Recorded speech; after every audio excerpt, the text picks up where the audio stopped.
अध्याय 1 कुरुक्षेत्र के युद्ध स्थल में सैन्य निरीक्षण। धृतराष्ट्र ने कहा, हे संजय, धर्मभूमि कुरुक्षेत्र में युद्ध की इच्छा से एकत्र हुए मेरे तथा पांडु के पुत्रों ने क्या किया। तात्पर्य: भगवत गीता एक बहुपठित आस्तिक विज्ञान है जो गीता महात्म्य में सार रूप में दिया हुआ है। इसमें यह उल्लेख है कि मनुष्य को चाहिए कि वह श्री कृष्ण के भक्त की सहायता से संवीक्षण करते हुए भगवत गीता का अध्ययन करे और स्वार्थ प्रेरित व्याख्याओं के बिना उसे समझने का प्रयास करे। अर्जुन ने जिस प्रकार से साक्षात भगवान कृष्ण से गीता सुनी और उसका उपदेश ग्रहण किया, इस प्रकार की स्पष्ट अनुभूति का उदाहरण भगवत गीता में ही है।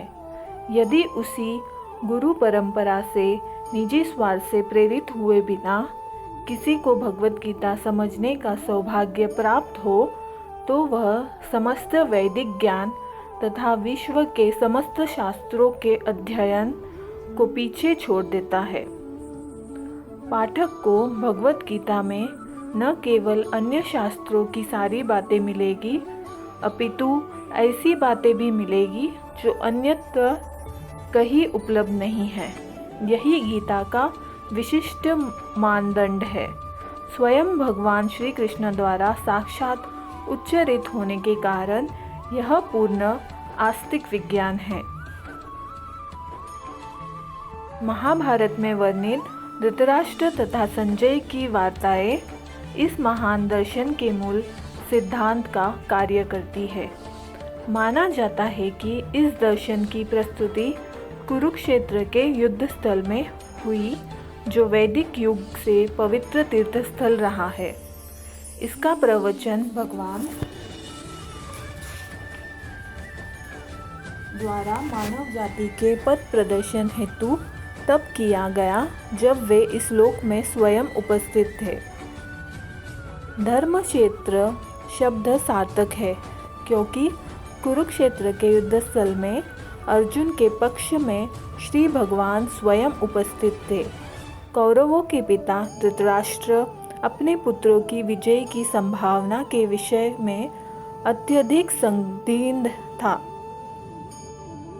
अतः इसी संदेह के कारण उसने अपने सचिव से पूछा, उन्होंने क्या किया।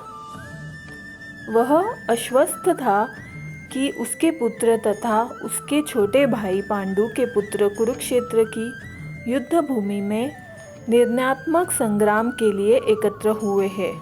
फिर भी उसकी जिज्ञासा सार्थक है।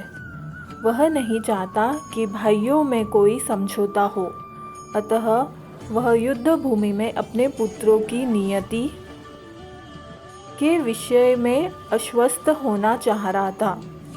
चूँकि इस युद्ध को कुरुक्षेत्र में लड़ा जाना था, जिसका उल्लेख वेदों में स्वर्ग के निवासियों के लिए भी तीर्थस्थल के रूप में हुआ है, अतः धृतराष्ट्र अत्यंत भयभीत था कि इस पवित्र स्थल का युद्ध के परिणाम पर न जाने कैसा प्रभाव पड़े। उसे भली भांति ज्ञात था कि इसका प्रभाव अर्जुन तथा पांडु के अन्य पुत्रों पर अत्यंत अनुकूल पड़ेगा, क्योंकि स्वभाव से वे सभी पुण्यात्मा थे। संजय श्री व्यास का शिष्य था, अतः उनकी कृपा से संजय धृतराष्ट्र के कक्ष में बैठे बैठे कुरुक्षेत्र के युद्धस्थल का दर्शन कर सकता था। इसीलिए धृतराष्ट्र ने उससे युद्धस्थल की स्थिति के विषय में पूछा। पांडव तथा धृतराष्ट्र के पुत्र दोनों ही एक वंश से संबंधित थे, किंतु यहाँ पर धृतराष्ट्र के वाक्य से उसके मनोभाव प्रकट होते हैं। उसने जानबूझकर अपने पुत्र को कुरु कहा और पांडु के पुत्रों को वंश के उत्तराधिकार से विलग कर दिया। इस तरह पांडु के पुत्र अर्थात अपने भतीजों के साथ धृतराष्ट्र की विशिष्ट मनस्थिति समझी जा सकती है। जिस प्रकार धान के खेत में अवांछित पौधों को उखाड़ दिया जाता है, उसी प्रकार इस कथा के आरंभ से ही ऐसा आशा की जाती है कि जहाँ धर्म के पिता श्री कृष्ण उपस्थित हो, वहाँ कुरुक्षेत्र रूपी खेत में दुर्योधन आदि धृतराष्ट्र के पुत्र रूपी अवांछित पौधों को समूल नष्ट करके युधिष्ठिर आदि नितांत धार्मिक पुरुषों की स्थापना की जाए। यहाँ धर्म क्षेत्र तथा कुरुक्षेत्र शब्दों की उनकी ऐतिहासिक तथा वैदिक महत्व के अतिरिक्त यही सार्थकता है। संजय ने कहा, हे राजन, पांडुपुत्र द्वारा सेना की व्यूह रचना देखकर राजा दुर्योधन अपने गुरु के पास गया और उसने ये शब्द कहे। तात्पर्य: धृतराष्ट्र जन्म से अंधा था। दुर्भाग्यवश वह आध्यात्मिक दृष्टि से भी वंचित था। वह ये भी जानता था कि उसी के समान उसके पुत्र भी धर्म के मामले में अंधे हैं और उसे विश्वास था कि वे पांडवों के साथ कभी भी समझौता नहीं कर पाएंगे, क्योंकि पांचों पांडव जन्म से ही पवित्र थे। फिर भी उसे तीर्थस्थान के प्रभाव के विषय में संदेह था। इसीलिए संजय युद्ध भूमि की स्थिति के विषय में उसके प्रश्न के मंतव्य को समझ गया। अतः वह निराश राजा को प्रोत्साहित करना चाह रहा था। उसने उसे विश्वास दिलाया कि उसके पुत्र पवित्र स्थान के प्रभाव में आकर किसी प्रकार का समझौता करने नहीं जा रहे हैं। उसने राजा को बताया कि उसका पुत्र दुर्योधन पांडवों की सेना को देखकर तुरंत अपने सेनापति द्रोणाचार्य को वास्तविक स्थिति से अवगत कराने गया। यद्यपि दुर्योधन को राजा कहकर संबोधित किया गया है, तो भी स्थिति की गंभीरता के कारण उसे सेनापति के पास जाना पड़ा। अतएव दुर्योधन राजनीतिक बनने के लिए सर्वथा उपयुक्त था, किंतु जब उसने पांडवों की व्यूहरचना देखी तो उसका यह कूटनीतिक व्यवहार उसके भय को छिपा न पाया।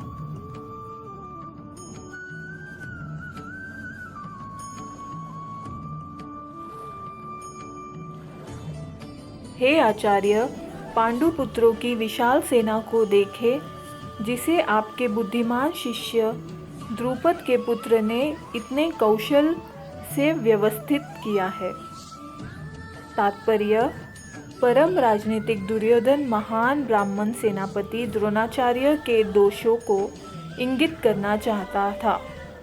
अर्जुन की पत्नी द्रौपदी के पिता राजा द्रुपद के साथ द्रोणाचार्य का कुछ राजनीतिक झगड़ा था। इस झगड़े के फलस्वरूप द्रुपद ने एक महान यज्ञ संपन्न किया, जिससे उसे एक ऐसा पुत्र प्राप्त होने का वरदान मिला जो द्रोणाचार्य का वध कर सके। द्रोणाचार्य इसे भली भांति जानता था, किंतु जब द्रुपद का पुत्र धृष्टद्युम्न युद्ध शिक्षा के लिए उसको सौंपा गया, तो द्रोणाचार्य को उसे अपने सारे सैनिक रहस्य प्रदान करने में कोई झिझक नहीं हुई। अब धृष्टद्युम्न कुरुक्षेत्र की युद्ध भूमि में पांडवों का पक्ष ले रहा था और उसने द्रोणाचार्य से जो कला सीखी थी, उसी के आधार पर उसने यह व्यूहरचना की थी। दुर्योधन ने द्रोणाचार्य की इस दुर्बलता की ओर इंगित किया, जिससे वह युद्ध में सजग रहे और समझौता न करे। इसके द्वारा वह द्रोणाचार्य को यह भी बताना चाह रहा था कि कहीं वह अपने प्रिय शिष्य पांडवों के प्रति युद्ध में उदारता न दिखा बैठे। विशेष रूप से अर्जुन उसका अत्यंत प्रिय एवं तेजस्वी शिष्य था। दुर्योधन ने यह भी चेतावना दी कि युद्ध में इस प्रकार की उदारता से हार हो सकती है। इस सेना में भीम तथा अर्जुन के समान युद्ध करने वाले अनेक वीर धनुर्धर है, यथा महारथी युयुधान, विराट तथा द्रुपद। तात्पर्य: यद्यपि युद्ध कला में द्रोणाचार्य की महान शक्ति के समक्ष दुष्टद्युम्न महत्वपूर्ण बाधक नहीं था, किंतु ऐसे अनेक योद्धा थे जिनसे भय था। दुर्योधन इन्हें विजय पथ में अत्यंत बाधक बताता है, क्योंकि इनमें से प्रत्येक योद्धा भीम तथा अर्जुन के समान दुर्जय था। उसे भीम तथा अर्जुन के बल का ज्ञान था, इसीलिए वह अन्यों की तुलना इन दोनों से करता है। इनके साथ ही धृष्टकेतु, चेकितान, काशीराज, पुरुजित, कुंती भोज तथा शैश्य जैसे महान शक्तिशाली योद्धा भी है। किंतु हे ब्रह्माश्रेष्ठ, आपकी सूचना के लिए मैं अपनी सेना के उन नायकों के विषय में बताना चाहता हूँ जो मेरी सेना को संचालित करने में विशेष रूप से निपुण है। मेरी सेना में स्वयं आप, भीष्म, कर्ण, कृपाचार्य, अश्वत्थामा, विकर्ण तथा सोमदत्त का पुत्र भूरिश्रवा आदि है, जो युद्ध में सदैव विजयी रहे हैं। तात्पर्य: दुर्योधन उन अद्वितीय युद्धवीरों का उल्लेख करता है जो सदैव विजयी होते रहे हैं। विकर्ण दुर्योधन का भाई है, अश्वत्थामा द्रोणाचार्य का पुत्र है और सोमदत्त या भूरिश्रवा के राजा का पुत्र है। कर्ण अर्जुन का आधा भाई है, क्योंकि वह कुंती के गर्भ से राजा पांडु के साथ विवाहित होने के पूर्व उत्पन्न हुआ था। कृपाचार्य की जुड़वा बहन द्रोणाचार्य की ब्याई थी।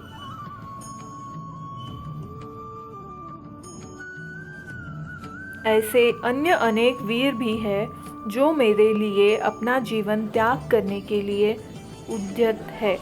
वे विविध प्रकार के हथियारों से सुसज्जित है और युद्ध विद्या में निपुण है। तात्पर्य: जहाँ तक अन्यों का यथा जयद्रथ, कृतवर्मा तथा शल्य का संबंध है, वे सब दुर्योधन के लिए अपने प्राणों की आहुति देने के लिए तैयार रहते थे। दूसरे शब्दों में यह पूर्व निश्चित है कि वे अब पापी दुर्योधन के दल में सम्मिलित होने के कारण कुरुक्षेत्र के युद्ध में मारे जाएंगे। निस्संदेह अपने मित्रों की संयुक्त शक्ति के कारण दुर्योधन अपनी विजय की प्रति आश्वस्त था।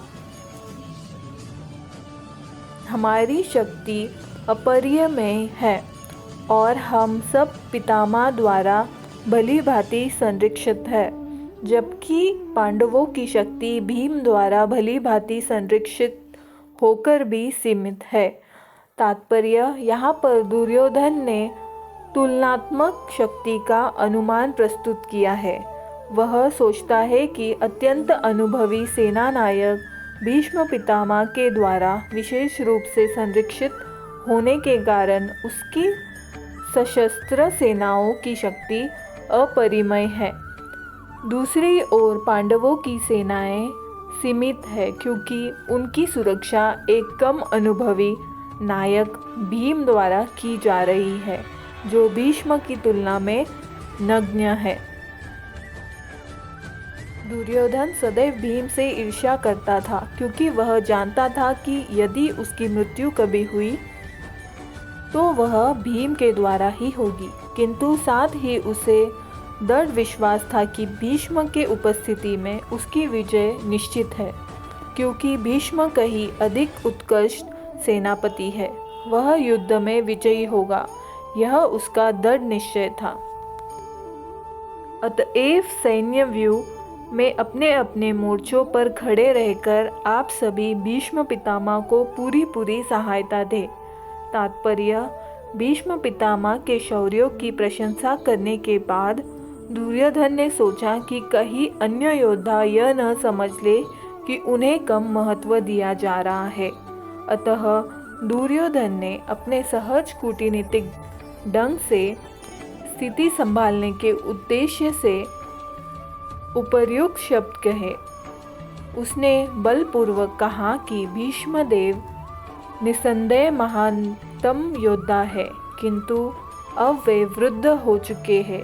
अतः प्रत्येक सैनिक को चाहिए कि चारों ओर से उनकी सुरक्षा का विशेष ध्यान रखे। हो सकता है कि वे किसी एक दिशा में युद्ध करने में लग जाए और शत्रु इस व्यवस्था का लाभ उठा ले। अतः यह आवश्यक है कि अन्य योद्धा मोर्चों पर अपनी अपनी स्थिति पर अडिग रहे और शत्रु को व्यूह न तोड़ने दे। दुर्योधन को पूर्ण विश्वास था कि कुरुओं की विजय भीष्मदेव की उपस्थिति पर निर्भर है। उसे युद्ध में भीष्मदेव तथा द्रोणाचार्य के पूर्ण सहयोग की आशा थी, क्योंकि वह अच्छी तरह जानता था कि इन दोनों ने उस समय एक शब्द भी नहीं कहा था जब अर्जुन की पत्नी द्रौपदी को असहाय व्यवस्था में भरी सभा में नग्न किया जा रहा था और जब उसने उनसे न्याय की भीख मांगी थी।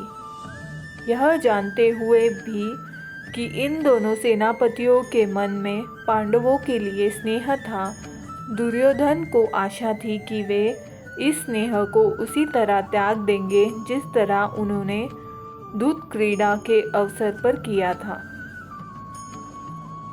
तब कुरुवंश के वयोवृद्ध परम प्रतापी एवं वृद्ध पितामह ने सिंह गरजने की सी ध्वनि करने वाले अपने शंख को उच्च स्वर से बजाया, जिससे दुर्योधन को हर्ष हुआ। तात्पर्य: कुरुवंश के वयोवृद्ध पितामह अपने पौत्र दुर्योधन का मनोभाव जान गए और उसकी प्रति अपनी स्वाभाविक दयावश उन्होंने उसे प्रसन्न करने के लिए अत्यंत उच्च स्वर से अपना शंख बजाया, जो उनकी सिंह के समान स्थिति के अनुरूप था। अप्रत्यक्ष रूप में शंख के द्वारा प्रतीकात्मक ढंग से उन्होंने अपने हताश पौत्र दुर्योधन को बता दिया कि उन्हें युद्ध में विजय की आशा नहीं है, क्योंकि दूसरे पक्ष में साक्षात भगवान श्री कृष्ण हैं। फिर भी युद्ध का मार्गदर्शन करना उनका कर्तव्य था और इस संबंध में वे कोई कसर नहीं रखेंगे।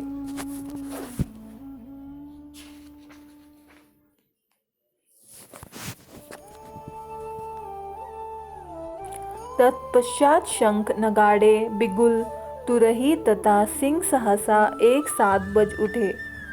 वह संवेद स्वर अत्यंत कोलाहलपूर्ण था।